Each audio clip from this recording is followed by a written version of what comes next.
All right, Tara Dower. First off, it is great to meet. And second, I have so many questions that I'm excited to ask you. But before all that, how are you doing today?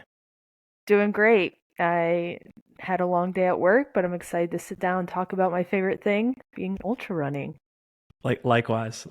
Well, you were second at Run Rabbit Run in 2022, first in 23, made a 2.5 hour time improvement. I find that all amazing. But I think the thing that caught my attention the most from the first one was when you said that you used your winnings to reinvest back into the sport and you bought like a high-end treadmill. And I find that so awesome because it's just like pure dedication to the sport, pure dedication to your craft. Love it. I don't want to put you on the spot, but are you doing something similar with this year's winnings? Yeah.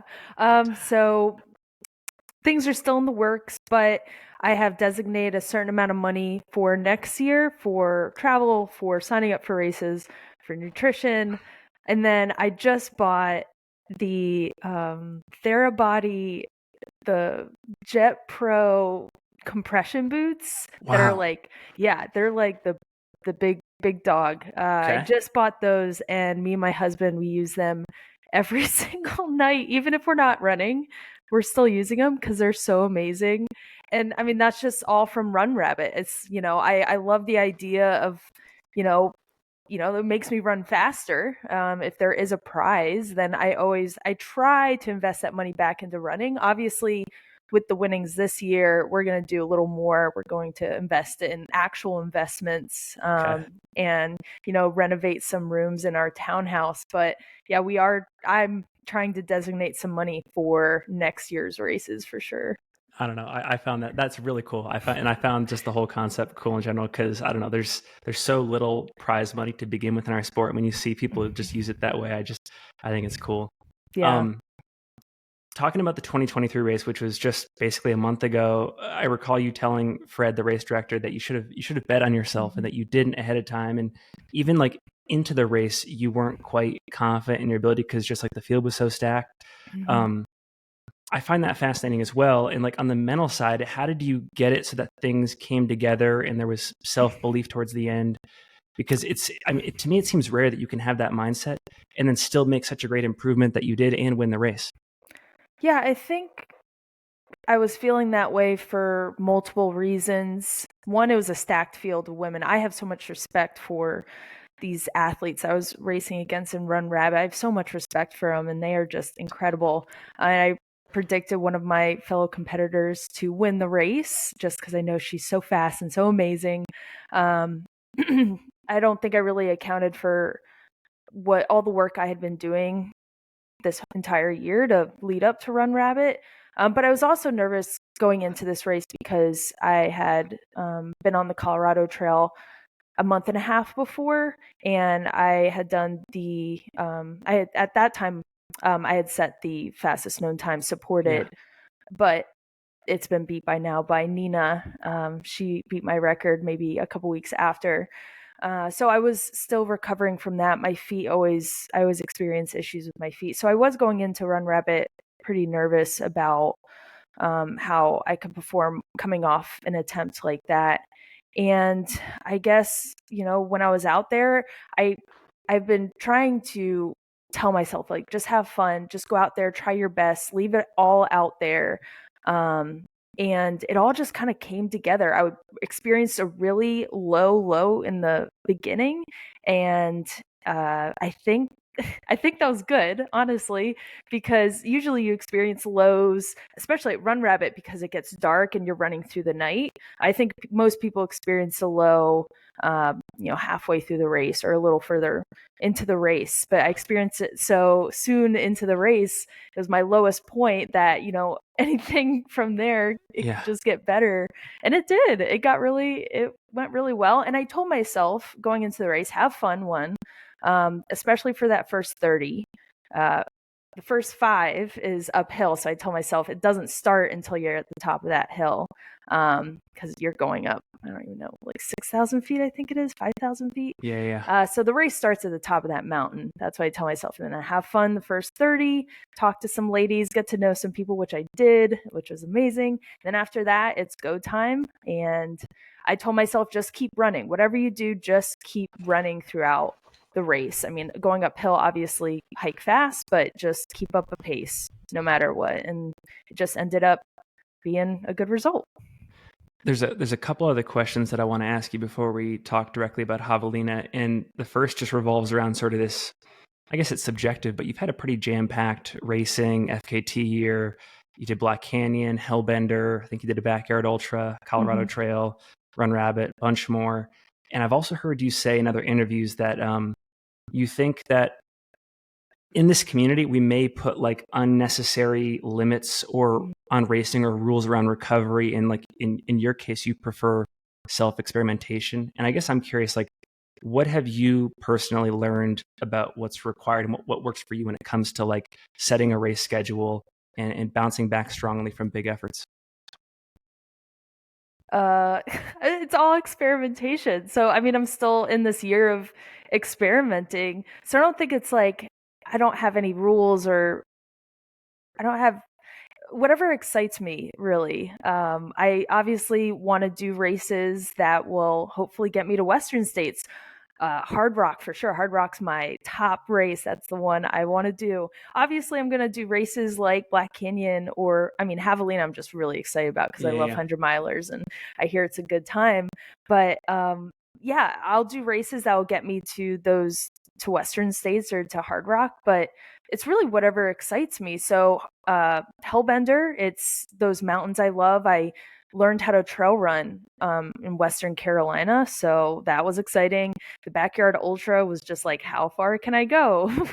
Colorado Trail was because I love long distance trails. That's how I started this whole adventure, is by hiking the Appalachian Trail. So doing another trail just made sense, and doing it quickly made more sense. So it's really whatever's like exciting. And if it doesn't work out, I always say, like, you can always start the race and, DNF. I don't want to DNF, but, go out there and see what happens. And if it doesn't work out, then it doesn't work out and you learn your lesson.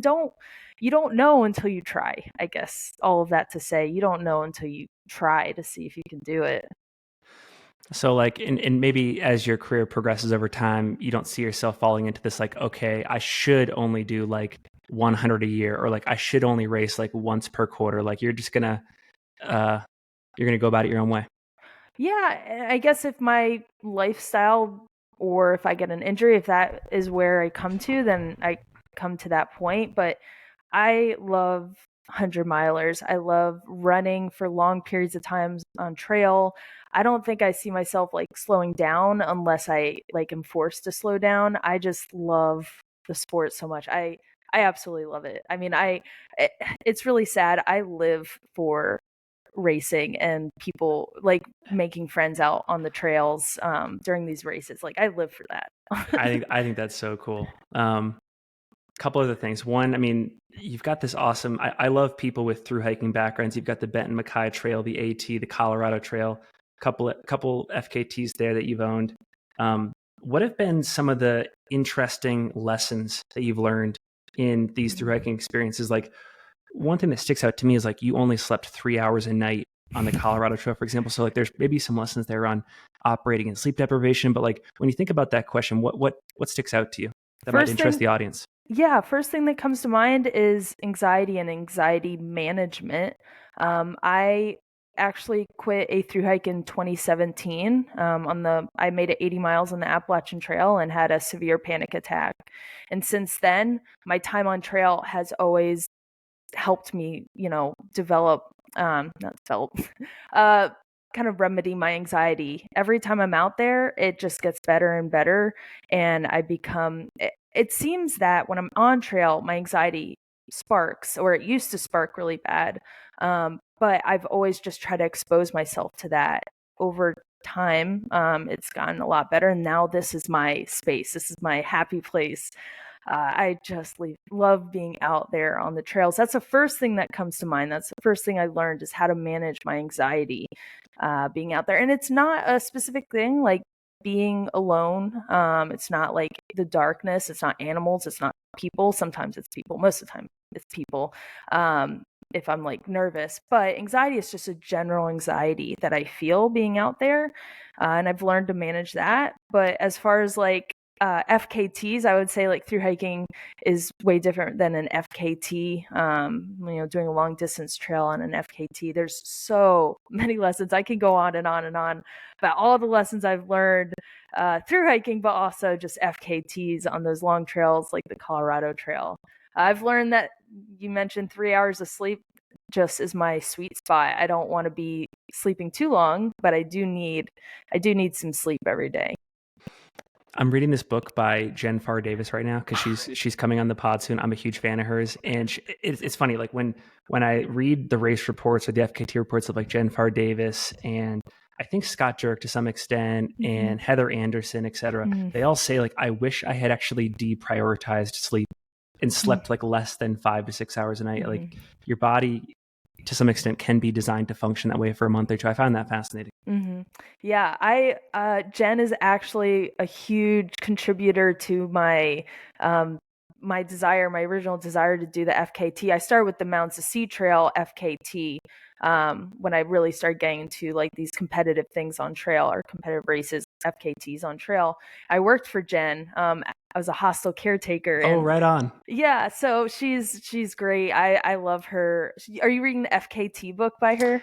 So I just finished reading Becoming Odessa, which is like all about her original through hikes. And then the name has escaped me, but she does that whole cataloging of all the people that have held the FKT on the AT, like Warren Doyle and Heather and Scott. Pursuit of Endurance. Yeah. So good. Great author. Yeah. Would you ever do the AT one day, like as an FKT? Is that a goal? Yeah. I'm planning that next year. Really? Yeah. Oh my, that's awesome. Okay. Yeah, I'm so excited, and there's so many reasons to be excited, but I just want to be back out there again. I love the AT. It's home for me. We'll have to do an episode later next year, sort of going in depth on that. That's super cool. Yeah. All right. You said that like with all races, you plan around things that excite you. So I guess getting to Javelina, what excites you about this race? Yeah, 100 milers right off the bat is my favorite race distance. Having the opportunity to possibly PR on a course is really exciting. My PR I did at Umstead, it was my third 100, but it was 16:58. So I'm looking forward to bettering that because I think I've developed a little further as an athlete since then. So I'm looking forward to, getting a PR, but also just meeting all the people out there. There's going to be so many people. I hear it's a party, so I'm excited for that. Cool. And you're based in Virginia Beach, and I know that maybe this can be perceived as a disadvantage for some races, but in other ways, I mean, I've seen like Pat Regan, who's been based in Savannah, Georgia before, have success at this race, and East Coasters have had success here. How have you been preparing and using that location to your advantage? Yeah, just the opportunity to run on a flat trail, I guess, and in the humidity. It's still sometimes, a couple days this week were a little toasty and it did get a little humid. So having the humidity, the heat, and a flat trail just to keep that motion, I'm not running up a hill, just being able to have that time on the legs for the entire run. Okay. Are you coached? Yeah, Carl Meltzer is my coach. Oh, he must be super endorsing the AT. Yeah, he is. I told him about it. I think it was like before Black Canyon. I told him about it, and I think we were supposed to have this call about Black Canyon, but we just ended up talking all things about the AT. He's stoked. Okay, so obviously this is a golden ticket race. Obviously, you have the talent, the caliber to get a golden ticket. But with this AT plan, does that mean you would like forego a ticket, or would you go Sobo on the AT then? Like, how would you rearrange things? Yeah, I would go Sobo. That's just the original plan. I would go Sobo for sure. But if I get a ticket, then I'm still going to do the race. If I go to Hard Rock, I'm still going to do the race. But, maybe a month later, I'll go on the AT. So I think Hard Rock, it's early July, second weekend in July. Yep. In August is when a lot of people, and Carl, recommend to start a Sobo FKT. So yeah, cool. So I'd hop out there in Colorado, get some good training. Hopefully I do Hard Rock. I'm hoping, but go out there, do that, and then run over to the East Coast and do the AT, hopefully successfully. I probably fall in the same bucket as Carl in terms of enthusiasm for the trail, and like this conversation could totally get co-opted by it. But like, what's your favorite section on the AT? Like, what are you looking forward to based on your through hikes? Man. Oh gosh, it's all so great. It just makes my heart so happy talking about this. I would say Vermont is gorgeous. I remember hiking through Vermont and just the air was so fresh and it smelled so great, and the trail is amazing in Vermont. The people are so nice. But I would say Virginia is my favorite, by far my favorite state on the AT. It's long, but it's so diverse. It's got really beautiful fields of green, just swaying grass, but then it's got these really tough climbs up near Three Ridges and the Priest. So much diversity, and it's where I live right now. So I know a lot of people that can come out and help. Cool. Yeah. Last question. So I understand you're an ultra athlete. I'm actually demoing the new Forward Experience 4mm drop shoe. Love it. Yeah. I mean, you can wear anything at Javelina. Like I have friends who are wearing road shoes there. Like, what are you going to be using in the ultra lineup? Yeah, I love the Mont Blanc. I absolutely love the Mont Blanc. I'll bring a road shoe just in case, and I think it will be the Forward Experience because I have really loved that shoe as well. It's one of my favorites by them. I didn't think I'd love it as much as I do. Cool. Yeah. Awesome. Well, Tara, it's been a pleasure to meet. Great to chat. Really excited for your race at the end of this month. We'll make sure to link to all of your relevant social media in the show notes. Any final thoughts or calls to action to share with listeners before we go? Yeah, I love putting out this message of, go out there and try a race, go sign up for the race and obviously train, but go out there and try it. Don't put these limits on yourself. Don't, maybe they're good in some capacity, but I feel like, you don't know what you can do until you try. So I would love to see more women, especially, signing up for those races, getting out there. And I would love to talk with any ladies, men too. But ladies, like I want to see more of us out there at those races on the start line, in the very front of the start line. Amen. Yeah. Well, great. Thank you so much for having me.